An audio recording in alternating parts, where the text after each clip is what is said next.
Welcome to civil academy. நான் உங்கள் Saravanan. Already RCC சப்ஜெக்டில் 2019 ஜேடிஓவில் என்னென்னலாம் கொஸ்டின் கேட்டாங்கன்றதை நம்ம பார்த்தோம். இப்போ அதோடைய கண்டினியூஷன் தான் நம்ம பார்க்க போகிறோம். ரிமைனிங் கொஸ்டின்ஸ் என்னென்னலாம் கேட்டிருக்காங்கன்றதை தான் நம்ம பார்க்க போகிறோம். ஆல்ரெடி கேட்ட கொஸ்டின்ஸ்க்கான பிடிஎஃப் வேணும் அப்படின்னா நீங்கள் டெலகிராம் குரூப்பில் ஜாயின் ஆகிக்கோங்க. அந்த டெலகிராம் குரூப்பில் இந்த கொஸ்டின்ஸ்க்கான இந்த பிபிடி எல்லாமே அவைலபிளாக இருக்குது. அது மட்டும் இல்லாமல் இந்த கொஸ்டினை லைட்டாக மாடுலேட் பண்ணி உங்களுக்கு குவிஸும் போல் பண்ணியிருக்கோம். அதையும் அட்டன் பண்ணிவிடுங்க. இப்போ அந்த கொஸ்டினுடைய கண்டினியூஷன் நம்ம பார்க்கலாம். 10 கொஸ்டின் ஆல்ரெடி பார்த்தாச்சு. மொத்தம் 21 கொஸ்டின் கிட்ட இந்த ஆர்சிசிலேருந்து கொஸ்டின் கேட்டிருந்தாங்க. ஆர்சிசிலேருந்து கேட்ட கொஸ்டின் என்ன 21 கொஸ்டின் கேட்டிருந்தாங்க. ஸோ இது அரௌண்ட் 10%. ஓகேங்களா? மொத்தமாக 200 கொஸ்டினில் 20 கொஸ்டின் அளவு கேட்டிருக்காங்க. ஒவ்வொரு சப்ஜெக்ட்டுமே ஈக்குவலாக தான் அவங்க வெயிட்டேஜ் பிரித்து பார்க்குறாங்க. ஓகேங்களா? இப்போ பார்ப்போம், கொஸ்டின் பார்ப்போம். Effective width of the flange of T beam is calculated by. T beam இருக்குது அப்படின்னா இந்த டி பீமுக்கான எஃபெக்டிவ் வித்து என்னன்னு கேட்குறாங்க. What is mean by effective width? Already இதுதான் வித்துன்னு நமக்கு தெரியும், அல்லது பின்னு சொல்லுவோம். இதில் எஃபெக்டிவ் வித்துன்னு சொல்லிட்டு ஒரு சர்டைன் போர்ஷனை மட்டும்தான் நம்ம எடுத்துக்கணும். ஓகேங்களா? ஒரு சர்டைன் போர்ஷனை மட்டும்தான் எடுத்துக்கணும். அந்த எஃபெக்டிவ் வித்தை பேஸ் பண்ணி தான் அதை பிஎஃப்னு சொல்லுவோம். அந்த எஃபெக்டிவ் வித்தை பேஸ் பண்ணி மட்டும்தான் இங்கே இருக்கக்கூடிய இந்த டி பீமுக்கான மொமெண்ட் ஆஃப் ரெசிஸ்டன்ஸ் நம்ம கண்டுபிடிப்போம். ஓகேங்களா? மொமெண்ட் ஆஃப் ரெசிஸ்டன்ஸை நம்ம கண்டுபிடிப்போம். 0.36 FCK BXU இது போல் ஒரு ஃபார்முலா இருக்கும். அந்த ஃபார்முலாவில் பிக்கான வேல்யூக்கு பதிலாக பிஎஃப்க்கான வேல்யூவை நம்ம சப்ஸ்டியூட் பண்ண வேண்டியது இருக்கும். ஓகேங்களா? ஸோ மொமெண்ட் ஆஃப் ரெசிஸ்டன்ஸை எப்படி கால்குலேட் பண்ணணுன்றத அடுத்தடுத்த கிளாஸில் நம்ம பார்க்கலாம். ஸோ அதை பற்றி ஒரி பண்ணிக்க வேண்டாம். பட் இங்கே இருக்கக்கூடிய எஃபெக்டிவ் வித்துக்கான இம்பார்ட்டன்ஸை தான் சொல்கிறதுக்கு நம்ம பார்க்குறோம். இன்னும் நல்லா நம்ம தெளிவாக புரிஞ்சுக்கணும்னு வச்சுக்கோங்களேன். இப்போ ஒரு ஹியூமன் இருக்காங்கன்னு வச்சுப்போம். இந்த ஹியூமன் கையில் வெயிட் கொடுக்குறோம். இங்கே ஒரு வெயிட் இருக்குது, இங்கே ஒரு வெயிட் இருக்குது. நம்மளால் எஃபெக்டிவாக இதே லென்த்துக்கு ரொம்ப நேரத்துக்கு அந்த வெயிட்டை பிடிச்சிட்டு இருக்க முடியுமான்னு கேட்டால் பிடிச்சிட்டு இருக்க முடியாது. கை என்ன ஆகும்னா வலிக்கும். ஸோ கை ஆட்டோமேட்டிக்காக சுருங்கிடும். ஆட்டோமேட்டிக்காக சுருங்கிடும். ஸோ இந்த சுருங்கின லென்த் இருக்கு இல்லையா, இதுதான் என்ன எஃபெக்டிவ் லென்த். ஓகேங்களா? இதுதான் என்ன எஃபெக்டிவ் பிரெத்துன்னு சொல்லுவோம். அப்போ டிபிஎம்முக்கும் இதே கேஸ் தான். இனிஷியலாக இவ்வளோ பிரெத்து இருந்தாலுமே எஃபெக்டிவாக சர்டைன் பிரெத்து மட்டும்தான் லோடை ட்ரான்ஸ்ஃபர் பண்ணும். அந்த பிரெத்து தான் கேட்குறாங்க. ஸோ இதுக்கான ஃபார்முலாவை பாருங்கள். அந்த எஃபெக்டிவ் வித்துக்கான ஃபார்முலாவை பாருங்கள். L0/6. இதெல்லாம் 10 கிடையாது. L0/6 plus 6DF plus BW. இதுதான் என்ன இதுக்கான ஃபார்முலா. ஓகேங்களா? இப்போ டிஎஃப்னா என்னன்னு சொல்லிடுறேன். டிஎஃப்ன்றது ஃப்ளான்ஜுக்கான டெப்த்து. பிடபிள்யூன்றது என்னென்னா வெப்புக்கான பிரெத்து. ஸோ இந்த ஃபார்முலாவில் அப்படியே நம்ம சப்ஸ்டியூட் பண்ணலாம். L0ன்றது என்னென்னா இந்த டி பீம் இருக்குது. இந்த டி பீமில் நம்ம லென்த் வைஸ் பார்க்கும் பொழுது ஒரு சர்டைன் லென்த் வரையும் இருக்கக்கூடியதில் எந்த ஒரு பெண்டிங் மொமெண்ட்டும் ஆக்ட் ஆகாது. தட் மீன்ஸ் பாயிண்ட் ஆஃப் கான்ட்ரோஃப்ளெக்ஸரில் ஆரம்பித்து இன்னொரு பாயிண்ட் ஆஃப் கான்ட்ரோஃப்ளெக்ஸர் வரையும் இருக்கக்கூடிய லென்த்தை தான் நான் L0ன்னு சொல்கிறேன். ஓகேவா? பெண்டிங் மொமெண்ட்டில் சேஞ்சஸ் இருக்காது. பெண்டிங் மொமெண்ட்டோடைய சைனில் சேஞ்சஸ் இருக்காது. ஓகேங்களா? ஒரு பாயிண்ட் ஆஃப் கான்ட்ரோஃப்ளெக்ஸர்லேருந்து இன்னொரு பாயிண்ட் ஆஃப் கான்ட்ரோஃப்ளெக்ஸர் வரையும் இருக்கக்கூடிய இந்த லென்த்தை தான் நான் என்னன்னு சொல்கிறேன், L0ன்னு சொல்கிறேன். இது பேஸ்ட் ஆன் சப்போர்ட் கண்டிஷனை பொறுத்து வேரி ஆகும். ஸோ இது எல்லா வேல்யூவும் நம்ம சப்ஸ்டியூட் பண்ணால் நமக்கு பிஎஃப்க்கான வேல்யூ ஆன்சர் கிடைக்கும். இப்போ கொஸ்டின் இதை பேஸ் பண்ணி எப்படி கேட்பாங்கன்னா, டி பீமுக்கு பதிலாக எல் பீம் கொடுத்துட்டாங்கன்னு வச்சுக்கோங்களேன். ஸோ இதே ஃபார்முலா எப்படி மாறும்ன்றதை நம்ம பார்க்கணும். இப்போ டி பீம் இங்கே இருக்குது. இந்த டி பீமில்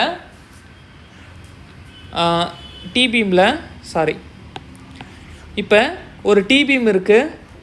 இந்த டி பீம்லேருந்து எல் பீமை எப்படி நம்ம கொண்டுட்டு வரலாம்? இப்போ டி பீம்லேருந்து எல் பீமை எப்படி கொண்டுட்டு வரலான்னா இந்த போர்ஷனை நம்ம கட் பண்ணிட்டா போதும். இது எப்படி இருக்கும்னா எல் போல் இருக்கும். உங்களுக்கு தெரியுதா? இது எல். ஓகேவா? அப்போ டி பீம்லேருந்து இந்த ஒரு பர்டிகுலர் போர்ஷனை கட் பண்ணி தூக்கி போட்டால் போதும், நமக்கு என்ன எல் பீம் கிடைக்கும். இப்போ இந்த எல் பீமுக்கான எஃபெக்டிவ் வித்தை எப்படி கால்குலேட் பண்ணுறது? ஓகேங்களா, இந்த எல்பிபிக்கான எஃபெக்டிவ் வித்தை எப்படி கால்குலேட் பண்ணுறது? சிம்பிளாக நமக்கு கிடைச்சிருக்கக்கூடிய இந்த வேல்யூவை டிவைடட் பை 2ன்னு போடுங்க, நமக்கான ஆன்சர் கிடைக்கும். L0/6 ப்ளஸ் 6DF ப்ளஸ் BWன்னு இருக்கா? இதை 2ஆல் டிவைட் பண்ணும் பொழுது L0/3 ப்ளஸ் 3DF ப்ளஸ் BWன்னு கிடைக்கும். BWக்கு 2ஆல் டிவைட் பண்ணக்கூடாது. ஏன்னா பிரெத் ஆஃப் த வெப் இருக்குல்ல, இதான வெப்பு. இந்த வெப்புடைய பிரெத்தை நான் கட் பண்ணலை, அந்த வெப்பை நான் கட் பண்ணலை. ஓகேங்களா, அதுக்கு பக்கத்தில் இருக்கக்கூடிய இந்த போர்ஷனை தான் கட் பண்ணி எறிகிறேன். ஸோ இது கட் ஆகலை, அதனால் இங்கே 2 போடக்கூடாது. ஓகேங்களா, ஸோ இது போல் ஒரு ஞாபகம் வச்சுக்கோங்க. இது போல் ஞாபகம் வச்சுக்கும்போது கொஞ்சம் ஈஸியாக இருக்கும். அப்போ கொஸ்டின் கேட்கக்கூடிய பாசிபிலிட்டி இதுதான். எல்பீம் டிபீம் இதுக்கான effective width of the flange வந்து கேட்கறதுக்கான வாய்ப்பு இருக்குது. இந்த ஃப்ளான்ஜுக்கான எஃபெக்டிவ் வித் கேட்க வாய்ப்பு இருக்குது. இன்கேஸ் கொஸ்டினில் இன்னும் ஃபைன் டியூன் பண்ணி கேட்குறாங்க, ஐசோலேட்டட் டிபீம், ஐசோலேட்டட் எல்பீம் இதுக்கான எஃபெக்டிவ் வித் ஆஃப் த ஃப்ளான்ஜை கண்டுபிடிங்கன்னு சொல்லி கொஸ்டின் கேட்குறாங்கன்னா என்ன பண்ணணும்? போய் ஐஎஸ் கோட் புக்கை ரெஃபர் பண்ணுங்கள். ஐஎஸ் கோட் புக்கும் அதுக்கான பிடிஎஃப்பும் டெலகிராம் குரூப்பில் அவைலபிளாக இருக்குது, டவுன்லோட் பண்ணிக்கோங்க. இல்லைனா நெட்லேருந்து ஈஸியாக நீங்கள் டவுன்லோட் பண்ணி பாருங்கள். ஓகேங்களா, ஸோ அதுக்கான ஆன்சரை கமெண்ட் பாக்ஸில் கமெண்ட் பண்ணுங்கள். ஸோ இங்கே கொடுத்துறது எல்லாமே கண்டினியூஸ் டிபீம், கண்டினியூஸ் எல்பீம் பற்றி தான் நம்ம பார்த்தோம். ஓகேங்களா, இப்போ அடுத்ததாக இருக்கக்கூடிய கொஸ்டின் என்ன? The calculate nominal shear stress of the simply supported beam carrying a design shear force of 128.51 kilonewton. The size of the beam is 300 into 457 mm effective. The beam is reinforced with 3 numbers of 20 mm bar.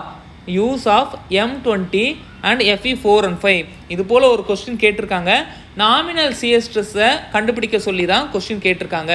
Nominal shear stress-க்கான formula என்னென்னா shear force divided by அந்த shear force act ஆகக்கூடிய அந்த surface area. அப்போ நமக்கு கிடைக்கக்கூடியது nominal shear stress நமக்கு கிடைக்கும். இப்போ அந்த சர்ஃபேஸ் ஏரியாவை எப்படி நம்ம கால்குலேட் பண்ணலாம்?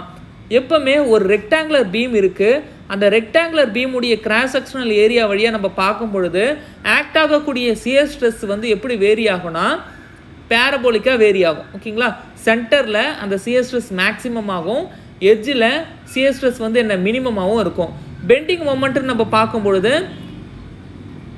எட்ஜில் மேக்ஸிமம் ஆகும், சென்டரில் மினிமமாகவும் இருக்கும். ஓகேங்களா, இது வந்து ஆல்ரெடி நீங்கள் ஸ்ட்ரென்த் ஆஃப் மெட்டீரியலில் bending equation, shear equation, torsional equations படிக்கும்பொழுது பார்த்துருப்பீங்க. பட் நம்ம இந்த ஸ்ட்ரெஸ் பிளாக் டயக்ராமை அடாப்ட் பண்ணிக்கிறோமான்னு கேட்டால் அடாப்ட் பண்ணிக்க முடியாது. ஏன்னா நீங்கள் ஸ்ட்ரென்த் ஆஃப் மெட்டீரியலில் பார்க்குறது எல்லாமே ஹோமோஜீனியஸ் ஸ்ட்ரக்சருக்கான ஃபிகர். ஓகேங்களா, இப்போ அங்கே ஒரு பீம் இருக்குது அப்படின்னா அது முழுக்க வந்து என்ன ஹோமோஜீனியஸ் பீம் மட்டும்தான். இப்போ நீங்கள் ஆர்சிசியில் பார்க்குறது ஹெட்ரோஜீனியஸ், அதாவது இந்த பீம்லேயே கான்கிரீட்டும் இருக்குது, ஸ்டீலும் கான்கிரீட்டும் சேர்ந்து இருக்குது. அப்போ இந்த சியர் ஸ்ட்ரெஸ்ஸுக்கான ஸ்ட்ரெஸ் பிளாக் டயக்ராம் இது போல் இருக்காது. அதாவது பேரபோலிக்காக சென்டரில் மேக்ஸிமம் வேல்யூ கொடுக்குமான்னு கேட்டால் கொடுக்காது. அந்த ஸ்ட்ரெஸ் பிளாக் டயக்ராம் எப்படி வேரி ஆகும் அப்படின்னா டாப்லேருந்து கொஞ்சம் தொலைவு பேரபோலிக்காகவும் அதுக்கப்புறம் ரெக்டாங்குலராகவும் வேரி ஆகும். இப்போ நம்மளுடைய கால்குலேஷன் பர்பஸ்க்காக என்ன பண்ணுறோன்னா இந்த ரெக்டாங்குலரில் ஒரு சின்ன போர்ஷனை நான் கட் பண்ணிடுறேன். கட் பண்ணி இருக்கக்கூடிய இந்த போர்ஷனை மேலே வந்து ஆட் பண்ணிடுறேன். ஆட் பண்ணி பார்க்கும்பொழுது எனக்கு புதுசாக ஒரு ரெக்டாங்கிள் கிடைக்கும். ஓகேங்களா, அப்போ சியர் ஸ்ட்ரெஸ் ஆக்ட் ஆகக்கூடிய இந்த ஏரியான்றது ரெக்டாங்குலர் ஏரியா தான். ஓகேங்களா, இப்போ இந்த போர்ஷனை கட் பண்ணிவிட்டு நல்லா பாருங்கள், இந்த போர்ஷனை நான் கட் பண்ணிவிட்டு அதை நான் இங்கே ஜாயின் பண்ணிப்பேன். அப்போ சியர் ஸ்ட்ரெஸ் ஆக்ட் ஆகக்கூடிய அந்த ஏரியாவும் ரெக்டாங்கிள் தான். அப்போ சர்ஃபேஸ் ஏரியான்றது என்னன்னா இந்த ரெக்டாங்குலருக்கான ஏரியா. சியர் ஃபோர்ஸ் வந்து அவங்களே கொடுத்துட்டாங்க 128.51.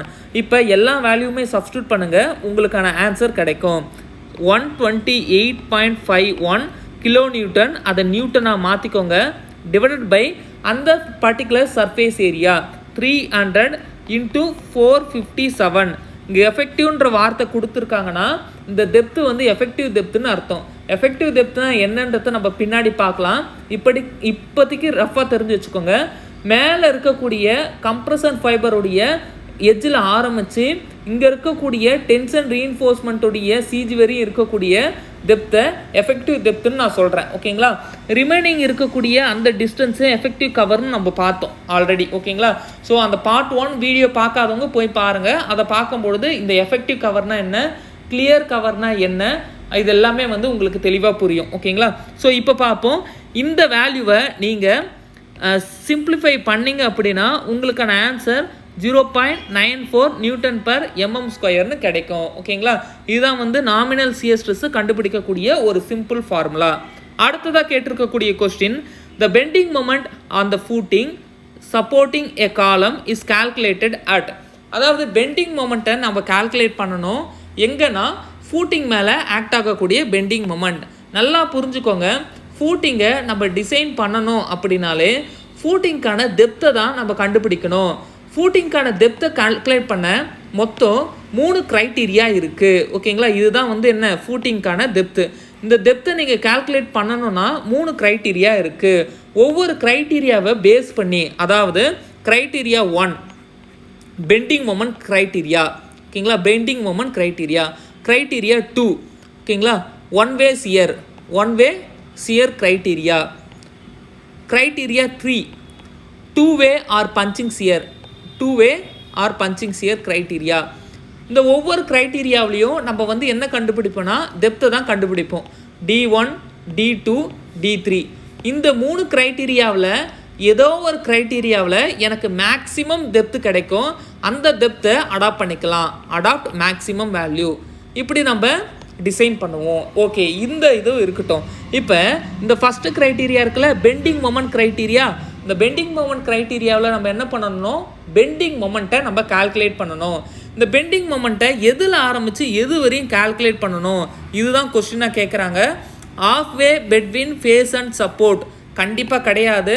ஃபேஸ்னால் என்ன, சப்போர்ட்னா என்னன்னு சொல்லிடுறேன். ஓகேங்களா? ஃபேஸுன்றது காலமுடைய ஃபேஸ். ஓகேங்களா? காலமுடைய ஃபேஸை வச்சு பேசுகிறாங்க. ஓகேங்களா? ஸோ இது கண்டிப்பாக கிடையாது. At a distance of D from face of the column. அதாவது இந்த ஃபேஸ் ஆஃப் த காலம்லேருந்து Dன்ற டிஸ்டன்ஸ் தள்ளி தான் நான் பெண்டிங் மொமெண்ட்டை கால்குலேட் பண்ணணும் அப்படின்னு சொல்கிறாங்க. இதுவும் கிடையாது. At a distance of D/2 face of the column. இங்கேருந்து D/2 டிஸ்டன்ஸ் தள்ளி தான் நான் வந்து என்ன பண்ணணும், பெண்டிங் மொமெண்ட்டை கால்குலேட் பண்ணணும்னு சொல்கிறாங்க. இதுவும் கிடையாது. ஃபேஸ் ஆஃப் த காலம் இதுதான் கரெக்ட் ஆன்சர். எப்படி ஃபேஸ் ஆஃப் த காலம், இதுதான் ஃபேஸ் ஆஃப் த காலம். இது வரையும் ஆக்ட் ஆகக்கூடிய பெண்டிங் மொமெண்ட்டை நம்ம கால்குலேட் பண்ணணும்.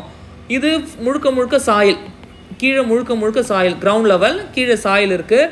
சாயில் கொடுக்கக்கூடிய அந்த அப்வர்டு ப்ரெஷர் அது ஒரு யூடிஎலாக நீங்கள் கன்வெர்ட் பண்ணிக்கோங்க. யூடிஎலாக கன்வெர்ட் பண்ணணும். இந்த ஃபூட்டிங்க்கான டிசைன் எல்லாம் நம்ம பின்னாடி பார்க்கலாம். யூடிஎலாக நீங்கள் கன்வெர்ட் பண்ணும்பொழுது இந்த ஒரு பர்டிகுலர் பார்ட் மட்டும் எப்படி இருக்கும்னு சொல்லிடுறேன். இது சப்போர்ட், இது ஸ்பேன், கீழே ஆக்ட் ஆகிறது யூடிஎல். Support, span, UTL. இது எப்படி ஆக்ட் ஆகும்னா இது ஒரு கேன்டிலிவர் பீம் போல் ஆக்ட் ஆகும். பட் கீழே இருந்து லோடு வந்து இருக்கும். அப்போ இதனால் ஒரு பெண்டிங் மொமெண்ட் க்ரியேட் ஆகுது. இந்த பெண்டிங் மொமெண்ட்டை தான் அவங்க கேட்குறாங்க. ஸோ ஃபேஸ் ஆஃப் த காலம்லேருந்து தான் நம்ம பெண்டிங் மொமெண்ட்டை நம்ம கால்குலேட் பண்ண வேண்டியது இருக்குது. ஸோ இதை பார்த்து வச்சுக்கோங்க. அடுத்ததாக இருக்கக்கூடிய question, in a design of W reinforcement section the shear stress tau c is calculated using. இது என்னென்னா இந்த டவுசிக்கான வேல்யூ இருக்கு இல்லையா, டவுசிக்கான வேல்யூ என்ன, எப்படி கால்குலேட் பண்ணணுன்றதை நம்ம பின்னாடி பார்க்கலாம். வாட் இஸ் மீன் பை டவுசி, டவுசி மேக்ஸ்னா என்ன, டவ் வீனா என்னன்றதை நம்ம பின்னாடி பார்க்கலாம். இந்த டவுசின்றது என்னென்னா சியர் ஸ்ட்ரென்த்துன்னு நம்ம சொல்லுவோம். சியர் ஸ்ட்ரென்த்து, இந்த சியர் ஸ்ட்ரென்த்து எதை பேஸ் பண்ணி இருக்குன்னா எவ்வளோ ஏரியா ஸ்டீலை நான் யூஸ் பண்ணுறனோ அந்த பர்சன்டேஜ் ஆஃப் த ஸ்டீலை பேஸ் பண்ணி இருக்கும். அதே நேரத்தில் என்ன கிரேட் ஆஃப் கான்க்ரீட்டை நான் யூஸ் பண்ணுறனோ அந்த கிரேட் ஆஃப் கான்க்ரீட்டுடைய ஸ்ட்ரென்த்தை பேஸ் பண்ணி இருக்கும். ஸோ இதுக்கான கரெக்ட் ஆன்சர் ஆப்ஷன் பி. இப்போ அடுத்த கொஸ்டின் நம்ம பார்க்கலாம். அடுத்த question 15 question. In a limit state method, as சிலபஸை நம்ம பார்க்கும்பொழுதே பார்த்தோம். லிமிட் ஸ்டேட் மெத்தட்லேருந்து தான் கொஸ்டின் கேட்பாங்க. ஒர்க்கிங் ஸ்ட்ரெஸ் மெத்தட் சிலபஸில் கிடையாது. இந்த limit state method the resultant compressive force in a stress block act at a distance of. அதாவது ஸ்ட்ரெஸ் பிளாக் டயக்ராம்னா என்னன்னு தெரியணும். ஸ்ட்ரெஸ் பிளாக் டயக்ராம்ன்றது ஒரு பீமுடைய கிராஸ் செக்ஷனில் நான் எடுத்து பார்க்குறேன். இதுதான் நியூட்ரல் ஆக்சிஸ், மேலே கம்ப்ரெசிவ் ஜோன், கீழே டென்சைல் ஜோன். டென்சைல் ஜோனில் ஸ்டீல் நம்ம ப்ரொவைட் பண்ணியிருக்கோம். இப்போ இந்த கம்ப்ரெசிவ் ஜோனும் கீழே இருக்கக்கூடிய டென்சைல் ஜோனும் எவ்வளோ ஸ்ட்ரெஸ்ஸை ஃபீல் பண்ணுதோ அதை இன் டேர்ம்ஸ் ஆஃப் டயக்ராமாக நான் ரெப்ரசன்ட் பண்ணுறேன்னா அந்த டயக்ராமுக்கு பேர் தான் ஸ்ட்ரெஸ் பிளாக் டயக்ராம். இங்கே கீழே இருக்கக்கூடிய டென்சைல் ஜோனில் ஸ்டீல் மட்டும்தான் அத்தனை ஸ்ட்ரெஸ்ஸும் எடுத்துக்குதுன்னு நான் அசியூம் பண்ணிக்கிறேன். மேலே இருக்கக்கூடிய கம்ப்ரெசிவ் ஜோனில் அங்கே இருக்கக்கூடிய கான்க்ரீட் ஸ்ட்ரெஸ்ஸை எடுத்துக்குது. பட் அந்த ஸ்ட்ரெஸ்ஸுடைய வேரியேஷன் இனிஷியலாக இந்த நியூட்ரல் ஆக்சிஸ்லேருந்து பேரபோலிக்காக வேரி ஆகுது. தென் ஒரு பர்டிகுலர் பாயிண்ட் ஆஃப் டைமுக்கு மேலே, பர்டிகுலர் டிஸ்டன்ஸுக்கு மேலே அது வந்து என்னென்னா ரெக்டாங்குலராக வேரி ஆகி போகும். இதுதான் ஸ்ட்ரெஸ் பிளாக் டயக்ராம். இப்போ இங்கே ஆக்ட் ஆகக்கூடிய ஃபோர்ஸ் வந்து என்ன, முழுக்க முழுக்க கம்ப்ரெசிவ் ஃபோர்ஸ், ரைட்டா? இங்கே ஆக்ட் ஆகக்கூடிய ஃபோர்ஸ் வந்து என்ன, முழுக்க முழுக்க கம்ப்ரெசிவ் ஃபோர்ஸ். இந்த டயக்ராமுடைய ஷேப் வந்து ஒரே மாதிரி இருந்தால் பரவாயில்ல. இது காம்பினேஷன் ஆஃப் டூ, அதாவது பேரபோலிக்காகவும் ரெக்டாங்குலராகவும் வேரி ஆகுது. அப்போ இங்கே ஆக்ட் ஆகக்கூடிய கம்ப்ரெசிவ் ஃபோர்ஸும் வந்து என்ன, ரெண்டு விதமாக இருக்கும். ஒன்று C1ன்ற கம்ப்ரெசிவ் ஃபோர்ஸ், இன்னொன்று C2ன்ற கம்ப்ரெசிவ் ஃபோர்ஸ். C1ன்ற கம்ப்ரெசிவ் ஃபோர்ஸ் எக்ஸாக்டாக இங்கே இருக்கக்கூடிய இந்த ரெக்டாங்குலர் இருக்கு இல்லையா, இந்த ரெக்டாங்குலர் போர்ஷனுடைய சிஜியில் ஆக்ட் ஆகும். C2ன்ற கம்ப்ரெசிவ் ஃபோர்ஸ் இங்கே இருக்கக்கூடிய இந்த பேரபோலிக் போர்ஷனுடைய சிஜியில் இது வந்து என்ன ஆக்ட் ஆகும். இப்போ இந்த ரெண்டு கம்ப்ரெசிவ் ஃபோர்ஸையும் நான் ஒன்று சேர்க்குறேன்னா என்ன, சிம்பிளி C1 + C2 ஆட் பண்ணால் எனக்கு ஹோல் சீனு கிடைக்கும். அந்த டோட்டல் கம்ப்ரெசிவ் ஃபோர்ஸை தான் நான் என்னன்னு சொல்கிறேன், ரிசல்டட் கம்ப்ரெசிவ் ஃபோர்ஸ்ன்னு சொல்கிறேன். டோட்டல் கம்ப்ரெசிவ் ஃபோர்ஸை தான் ரிசல்டன்ட் கம்ப்ரெசிவ் ஃபோர்ஸ்ன்னு சொல்கிறேன். இந்த ரிசல்டன்ட் கம்ப்ரெசிவ் ஃபோர்ஸ்ன்றது ஸ்ட்ரெஸ் பிளாக் டயக்ராமில் டாப்லேருந்து வரும்பொழுது எந்த டிஸ்டன்ஸில் ஆக்ட் ஆகும்னா 3/7 ஆஃப் XU, அதாவது இதுதான் X, இதுதான் வந்து என்ன, அந்த நியூட்ரல் ஆக்சிஸ்க்கான டெப்த். ஓகேங்களா? ஸோ இதில் 7ல் 3 பாகம், அதாவது 3/7 ஆஃப் XU. இந்த டிஸ்டன்ஸில் தான் கரெக்டாக அந்த ரிசல்டன்ட் ஆக்ட் ஆகும். கரெக்டாக அந்த ரிசல்டன்ட் ஃபோர்ஸ் வந்து என்ன ஆக்ட் ஆகும். கரெக்டாக நல்லா பாருங்கள், 3/7 ஆஃப் XUன்றது எந்த டிஸ்டன்ஸ் வரையும்னா கரெக்டாக இந்த ரெக்டாங்குலர் போர்ஷன் முடியுது இல்லையா, அந்த டிஸ்டன்ஸ் வரையும் இருக்குது, அந்த டிஸ்டன்ஸ் வரையும் இருக்கும். அப்போ எனக்கான டோட்டல் கம்ப்ரெசிவ் ஃபோர்ஸே எங்கே ஆக்ட் ஆகும்னா இந்த ஒரு மிடில் ஆக்ட் ஆகும். அதாவது ரெண்டு பாயிண்ட்டுமே மீட் பண்ணக்கூடிய அந்த இடத்துல ஆக்ட் ஆகும். ஸோ புரியலைன்னா பரவாயில்ல, பட் இதை பார்த்து வச்சுக்கோங்க போதும். ஓகே, ஸ்ட்ரெஸ் பிளாக் டயக்ராமில் ரிசல்டன்ட் கம்ப்ரெசிவ் ஃபோர்ஸ் ஆக்ட் ஆகக்கூடிய point 3/7 of X from the top fiber. இது டாப் ஃபைபர். ஓகேவா? ஸோ இதை பேஸ் பண்ணிலாம் கொஸ்டின் கேட்டிருக்காங்க 2019 JDO. அடுத்த கொஸ்டின் நம்ம பார்க்கலாம். when a double bar are used in footing, the diameter of the double bar shall not be exceed the diameter of the column by, அதாவது காலமில் நான் use பண்ணக்கூடிய டயாமீட்டர் பார் இருக்கு இல்லையா, அந்த பார்க்கும் இந்த டவல் பார் இன் ஃபூட்டிங் இதுக்கும் இடையில இருக்கக்கூடிய அந்த டயாமீட்டர் வேரியேஷனை பேஸ் பண்ணி கொஸ்டின் கேட்குறாங்க. ஃபூட்டிங் காலம் இது ரெண்டுத்தையும் டைப் பண்ணி வைக்கிறதுக்காக தான் இந்த டவல் பார்ன்னு சொல்லுவோம். டைப் பண்ணி வைக்கக்கூடிய பாரை டவல் பார்ன்னு சொல்கிறோம். இந்த டவல் பாருக்கான டயாமீட்டர் காலத்துக்கான பாருக்கான டயாமீட்டரை கம்பேர் பண்ணும் பொழுது 3 mm தாண்டி போயிடக்கூடாது. ஓகேங்களா? 3 mm தாண்டி போயிடக்கூடாது. அந்த டயாமீட்டரில் இருக்கக்கூடிய வேரியேஷன்ஸை தான் அவங்க கொடுத்துருக்காங்க. ஸோ இதை நீங்கள் நல்லா பார்த்து வச்சுக்கோங்க. அடுத்ததாக in a design of a beam with monolithic construction, the critical section for shear is calculated. shearக்கான critical section என்னன்னு கேட்குறாங்க. எஸ், இங்கே காலம் இருக்குது, காலம் மேலே பீம் ரெஸ்ட் ஆகிருக்கு. இப்போ இந்த பீமில் ஒரு யூடிஎல் ஆக்ட் ஆகுதுன்னு வச்சுப்போமே. அப்போது ஒரு simply supported beam UDL act ஆகும்பொழுது பெண்டிங் மொமெண்ட் டயக்ராம் பேரபோலிக்காக வேரி ஆகும். எங்கே பெண்டிங் மொமெண்ட் மேக்ஸிமமாக இருக்கோ அங்கே சியர் ஃபோர்ஸ் மினிமமாக இருக்கும். இது shear force diagram, bending moment diagram நீங்கள் பார்க்கும்பொழுது பார்த்துருப்பீங்க. ஓகேங்களா? எங்கே பெண்டிங் மொமெண்ட் மினிமமாக இருக்கோ அந்த ஜோனில் சியர் ஃபோர்ஸ் வந்து மேக்ஸிமமாக இருக்கும். தெரியுதுங்களா? Bending moment minimum, shear force maximum. Bending moment maximum, shear force minimum. ஓகேங்களா? இப்போ இந்த சியர் ஃபோர்ஸை நான் வந்து கன்சிடர் பண்ணி அந்த சியரை தாங்கிறது போல் பீமை டிசைன் பண்ணணும்னா ஸ்டிரப் ப்ரொவைட் பண்ணணும். நான் ப்ரொவைட் பண்ணக்கூடிய ஸ்டிரப்கான ஸ்பேஸிங் எல்லாமே சியர் ஃபோர்ஸை டிபெண்ட் பண்ணி தான் இருக்குது. இப்போ இங்கே சியர் ஃபோர்ஸ் வந்து மேக்ஸிமமாக இருக்கா இந்த ஜோனில்? அப்போ நான் இந்த ஜோனில் நான் ஸ்டிரப் ப்ரொவைட் பண்ணுறேன்னா அது நெருக்கமாக ப்ரொவைட் பண்ணணும். இங்கே கேப் விட்டு ப்ரொவைட் பண்ணுவோம். தென் அகெயின் இந்த சப்போர்ட்டில் ஸ்டிரப்பை ரொம்ப நெருக்கமாக ப்ரொவைட் பண்ணுவோம். இது எல்லாமே டிசைன் பார்க்கும்பொழுது நம்ம பார்க்கலாம். இப்போ என்ன கேட்குறாங்கன்னா கிரிட்டிக்கல் செக்ஷன் என்னன்னு கேட்குறாங்க. இப்போ இதுதான் பீம்னு வச்சுப்போம். இந்த பீமில் இந்த காலம்கான ஃபேஸில் ஆரம்பித்து டீன்ற டிஸ்டன்ஸ், டீன்றது என்ன எஃபெக்டிவ் டெப்த். ஓகேவா? இந்த டீன்ற டிஸ்டன்ஸ் வரையும் இருக்கக்கூடிய இந்த ஜோனை தான் நான் கிரிட்டிக்கல் ஜோனுன்னு சொல்லுவேன். இந்த ஜோனை தான் நான் என்னன்னு சொல்கிறேன்? கிரிட்டிக்கல் ஜோனுன்னு சொல்கிறேன். அகெயின் நம்ம பார்க்கணுன்னா எஸ் அகெயின் பீம் இது வரையும் இருக்கக்கூடிய டிஸ்டன்ஸ் டீன்னு சொல்கிறேன். இது சப்போர்ட். இப்போ இந்த இடத்துல தான் கிராக் பயங்கரமாக விழும். ஸோ இந்த ஜோனை தான் நான் வந்து என்ன கிரிட்டிக்கல் ஜோனாக நான் கன்சிடர் பண்ணுறேன். நான் கிரிட்டிக்கல் ஜோனாக கன்சிடர் பண்ணுறதுனால இங்கே நான் ஸ்டிரப் அதிகமாக நான் வந்து கொடுக்கணும். ஸ்டிரப்கான ஸ்பேஸிங் ரொம்ப கம்மியாக இருக்கணும். ஸோ இது எல்லாமே இன்ஃபரன்ஸ். இதுக்கான ஆன்சர் வந்து என்ன? At a section D from face of the support. இதை பார்த்து வச்சுக்கோங்க. அடுத்ததாக இருக்கக்கூடிய கொஸ்டின் நம்ம பார்க்கலாம். The development length of the bar in isolated square footing. Isolated square ஃபூட்டிங்கில் நான் ப்ரொவைட் பண்ணக்கூடிய டெவலப்மெண்ட் லென்த் என்னன்னு கேட்டிருக்காங்க. ஃபர்ஸ்ட் ஆஃப் ஆல் டெவலப்மெண்ட் லென்த்னா என்னன்னு ஒரு சின்ன பேசிக் சொல்லிடுறேன். புரியுதான்னு பாருங்கள். இதுதான் காலம்லேருந்து பீம் கொடுத்துருக்கேன். இந்த பீம் ஒரு கேண்டிலிவர் பீமாக நீங்கள் வந்து கன்சிடர் பண்ணலாம்.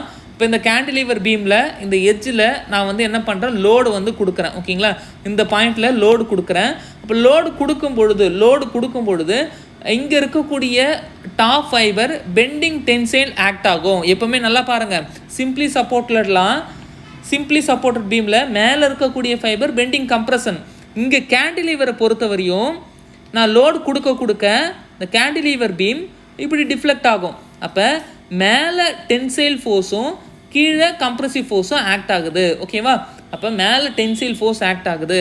அப்போ இந்த ஜோனில் தான் நான் என்ன கொடுத்துருப்பேன்? ஸ்டீல் பாரை நான் இங்கே கொடுத்துருப்பேன். இப்போ இந்த ஸ்டீல் பார் புல் அவுட் ஆக ட்ரை பண்ணும். அது புல் அவுட் ஆகாமல் இருக்கணுன்றதுக்காக, அது வெளியே வராமல் இருக்கணுன்றதுக்காக இந்த ஸ்டீல் பாரை நம்ம என்ன பண்ணுவோம்? ஆங்க்ரேஜ் பண்ணி வச்சுருப்போம். அது மட்டும் இல்லாமல் இந்த ஸ்டீல் பாரை இன்னும் சர்டைன் லென்த்து வரையும் உள்ளே வந்து நம்ம செலுத்தி வச்சுருப்போம். இந்த லென்த்து வந்து தான் டெவலப்மெண்ட் லென்த்துன்னு நம்ம சொல்லுவோம். ஓகேங்களா? எவ்வளோ அடிஷ்னல் லென்த்துக்கு நம்ம வந்து ஸ்டீல் பாரை ப்ரொவைட் பண்ணி நல்லா ஸ்ட்ராங் பண்ணி வச்சுருக்கோம், அதை தான் அவங்க டெவலப்மெண்ட் லென்த்தாக கேட்குறாங்க. அப்போ இந்த development length for the isolated square ஃபூட்டிங்க்கு வேல்யூ என்ன? 47.5. இது ஒரு ஸ்டாட்டிக்கான டேட்டா. இதை பார்த்து வச்சுக்கோங்க. இந்த டெவலப்மெண்ட் லென்த்துக்கான ஃபார்முலா ஐஎஸ் கோட் புக்கில் இருக்குது. அதை நீங்கள் போய் பாருங்கள். ஒன்ஸ் அகெயின் நான் டெவலப்மெண்ட் லென்த்தை பற்றி சொல்லணும்னா லோட் ஆக்ட் ஆகும் பொழுது இங்கே இருக்கக்கூடிய பாரை இந்த லோடு புல் அவுட் பண்ண ட்ரை பண்ணும். புல் அவுட் ஆகாமல் இருக்கணுன்றதுக்காக இந்த பாரை எக்ஸ்டெண்ட் பண்ணி தென் ஆங்க்ரேஜ் பண்ணியிருப்பேன். ஆங்க்ரேஜ் எக்ஸ்டென்ஷன்ஸ் இருக்கு இல்லையா? இந்த எக்ஸ்டென்ஸ் ஆகக்கூடிய அந்த லென்த்து தான் டெவலப்மெண்ட் லென்த்துன்னு நான் சொல்லுவேன். ஸோ இதுக்கான வேல்யூவை நீங்கள் பார்த்து வச்சுக்கோங்க போதும். அடுத்த கொஸ்டின் நம்ம பார்க்கலாம் குயிக்காக. In a design of two-way slab, the value of short span negative bending moment coefficient for all value of Lx by Ly at a continuous edge for the case of two long edge continuous is. அதாவது இந்த negative bending மொமெண்ட்டுக்கான கோஎஃபிஷியண்ட்டை IS code புக்கில் கொடுத்துருக்காங்க. இந்த IS code புக்கிலேருந்து டைரெக்டாக கேட்டிருக்கக்கூடிய question தான். இதுக்கான answer 0. இப்போ இந்த கொஸ்டின்லேருந்து வேறு எப்படி கொஸ்டின் கேட்கலான்னா, இந்த ஸ்லாப் இருக்குல்ல, இந்த ஸ்லாபுக்கான டைப்ஸ் 1-way ஸ்லாப் 2-way ஸ்லாப்னு இருக்குது. 1-way 2-way. இந்த 1-way ஸ்லாப்னா என்ன, 2-way ஸ்லாப்னா என்ன, அதுக்கான கண்டிஷன் என்ன, எல்எக்ஸ் பை எல்ஒய் எப்படி வேரி ஆகும், 2 விட கம்மியாக இருந்தால் என்ன, 2 விட அதிகமாக இருந்தால் என்ன, இதெல்லாம் நீங்கள் சர்ச் பண்ணி பாருங்கள். இதை பற்றி இன்னொரு வீடியோவில் நம்ம பார்க்கலாம். ஓகேங்களா? ஸோ இது உங்களுக்கு ஹோம்ஒர்க்காக நான் கொடுக்குறேன். 1-way ஸ்லாப்னா என்ன, 2-way ஸ்லாப்னா என்னன்றதை நீங்கள் பாருங்கள். அடுத்ததாக இருக்கக்கூடிய கொஸ்டின், இந்த 2-way simply supported slab the bending moment along Y direction. அதாவது X direction Y direction 2 directions இருக்குது. இதுதான் வந்து என்ன ஒரு ஸ்லாப். இந்த ஸ்லாபில் இது எக்ஸ் டைரக்ஷன், இது வந்து என்ன ஒய் டைரக்ஷன், இது ஒய் டைரக்ஷன். ஓகேங்களா? இந்த ஒய் டைரக்ஷனை பொறுத்து பெண்டிங் மொமெண்ட் ஆக்ட் ஆகுதுன்னு வச்சுப்போமே. அப்படின்னா இந்த ஸ்லாப் வந்து இப்படி ஆகணும், இப்படி ரொட்டேட் ஆகணும். ஓகேவா? இப்போ இந்த எக்ஸ் டைரக்ஷனை பொறுத்து அங்கே பெண்டிங் மொமெண்ட் ஆக்ட் ஆகுதுன்னா இப்படி இந்த டைரக்ஷன்ஸில், அதாவது இது இப்படி பெண்ட் ஆகணும். எக்ஸ் டைரக்ஷன் தான். இப்போ ஒய் டைரக்ஷன் தான் இப்படி பெண்ட் ஆகணும். ஓகேங்களா? ஸோ இந்த பெண்டிங்கை நீங்கள் பார்த்து வைங்க. இப்போ என்ன கேட்குறாங்கன்னா, in a two way simply supported slab the bending moment along Y direction, Y டைரக்ஷனை பொறுத்து பெண்ட் ஆகணும்னா அதுக்கான ஃபார்முலா என்ன? ஓகேங்களா? இப்போ இந்த கார்னர் எல்லாம் ஹில்ட் ஆகிருக்கா, ஹில்ட் ஆகலையா, என்ன மெத்தடை யூஸ் பண்ணணும், ஐஎஸ் கோட் மெத்தடை யூஸ் பண்ணணுமா, இது எல்லாமே அடிஷ்னலாக அவங்க கொடுத்துருந்தா நல்லது. அப்படி கொடுக்கலன்னா என்ன ஆப்ஷன் இருக்கோ அதை யூஸ் பண்ணி நம்ம வந்து என்ன கண்டுபிடிக்கலாம். இப்போ இவங்க கொடுத்துருக்கக்கூடிய இந்த பெண்டிங் மொமெண்ட் வேல்யூலாம் இருக்கு இல்லையா, இந்த வேல்யூ எல்லாமே ஐஎஸ் கோட் மெத்தடை யூஸ் பண்ணி இருக்குது. அதாவது கார்னர் 4 கார்னரும் ஹெல்ப் பண்ணிட்டாங்க, பிடிச்சி வச்சுக்கிட்டாங்க. அப்போ ஐஎஸ் கோட் வந்து என்ன பண்ணுதுன்னா ஒவ்வொரு டைரக்ஷனையும் பேஸ் பண்ணி பெண்டிங் மொமெண்ட்டுக்கான ஃபார்முலாவை கொடுத்துட்டாங்க. இப்போ இந்த ஃபார்முலா எல்லாமே ஐஎஸ் கோட் ரிலேட்டட் ஃபார்முலா தான். இப்போ இதுக்கான கரெக்ட் ஆன்சர் என்னன்னா AYWLX ஸ்கொயர்.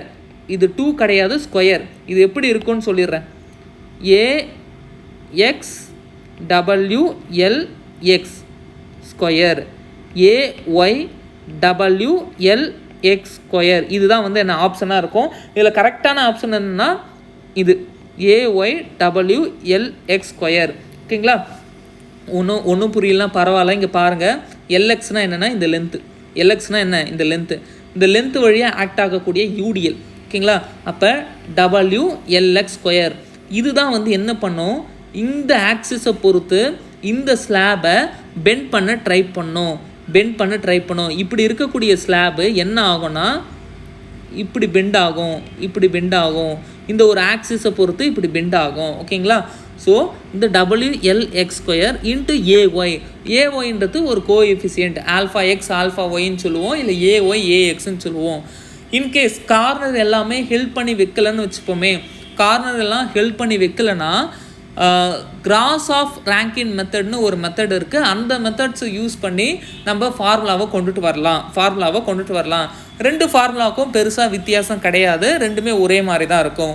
இப்போ அடுத்ததாக பாருங்கள், the diameter of the lateral ties in a column should be greater than 5 mm as well as, அதாவது காலம் இருக்குது, காலத்தில் இந்த லாங்கிடியூட்னல் ரீஎன்ஃபோர்ஸ்மெண்ட் இருக்கு இல்லையா, இந்த லாங்கிடியூட்னல் ரீஎன்ஃபோர்ஸ்மெண்ட்டை தன்னுடைய பொசிஷனில் ஹோல்டு பண்ணி வைக்கணுன்றதுக்காக லேட்ரல் டை நம்ம ப்ரொவைட் பண்ணுறோம். இந்த லேட்ரல் டைக்கான டயாமீட்டர் வந்து என்ன இருக்கணும்னா கண்டிப்பாக 5 mm விட அதிகமாக இருக்கணும்.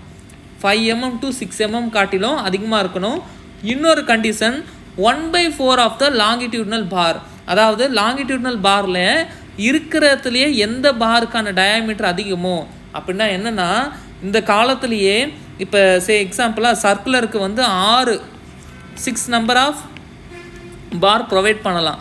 அதில் சில பாருக்கான டயாமீட்டர் இன்க்ரீஸ் பண்ணிக்கலாம் பேஸ்ட் ஆன் டிசைன். அந்த டிசைன் பார்க்கும்பொழுது நம்ம பார்க்கலாம்.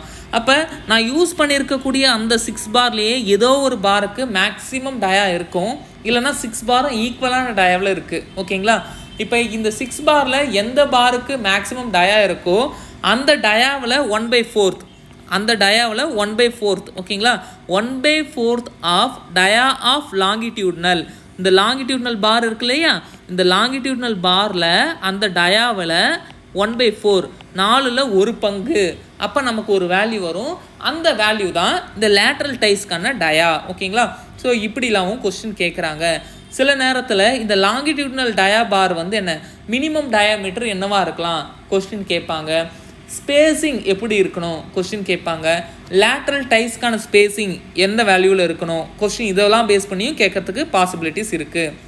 அடுத்த கொஸ்டின், கடைசி கொஸ்டின் இதுதான். A block shear in a tensile member occurs in, block shear பற்றின ஒரு பேசிக் புரிதல் இருந்தாலே போதும், நமக்கு வந்து ஈஸியாக வந்து தெரிஞ்சிடும். ஓகேங்களா? பிளாக் சியர்னால் என்ன அப்படின்ற ஒரு பேசிக்கான புரிதல் இருந்தாலே போதும், இது வந்து என்ன ஈஸியாக ஆன்சர் பண்ணிடலாம்.